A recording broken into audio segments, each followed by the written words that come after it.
আজকে মানুষ মুখ খুলে কথা বলতে পারছে, কিছুটা স্বস্তির সাথে চলাফেরা করতে পারছে, যে শহীদ এবং আহত ভাই বোনদের ত্যাগের বিনিময়ে আমি দেশবাসীকে অনুরোধ করব, তাদের জীবন এবং রক্তের সাথে আমরা যেন এমন কোনো কাজ না করি যেটা তাদের রক্ত এবং জীবন অপমানিত হয়। আমরা যেন সর্বোচ্চ সম্মানের জায়গায় তাদেরকে ধারণ করে রাখতে পারি। আল্লাহ যেন এই তৌফিক দান করে।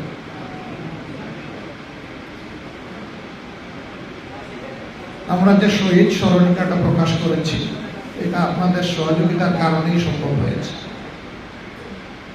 আমরা বলেছিলাম যে আপনাদের কাছে স্মরণিকা পৌঁছে যাবে, পরপর কিছু জরুরি কাজ পড়ায় আমরা এখনো পৌঁছাতে পারিনি। আমরা চেষ্টা করব রমজান মাসের ভিতরে আপনাদের সবার কাছে 10টা ভলিউমের মধ্যে যে ভলিউমে এই শহীদের নামটা আছে অন্তত এই ভলিউমটা আপনাদের হাতে তুলে দেওয়ার।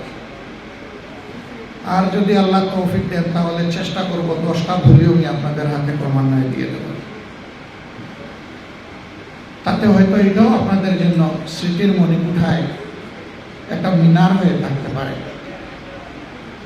আপনারা আমাদের জন্য দোয়া করবেন। আজকে আমি আসলেই নিজেকে হারিয়ে বক্তৃতার ভাষাও হারিয়ে ফেলেছি।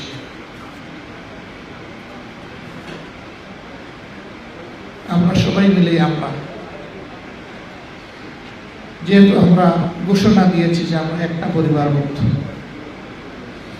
আল্লাহ যেন এই কথার উপরে আমাদেরকে মজবুত রাখেন এবং আন্তরিকভাবে এই কথাটা বাস্তবায়নের তৌফিক যেন আল্লাহ আজীবন আমাদেরকে দান করেন।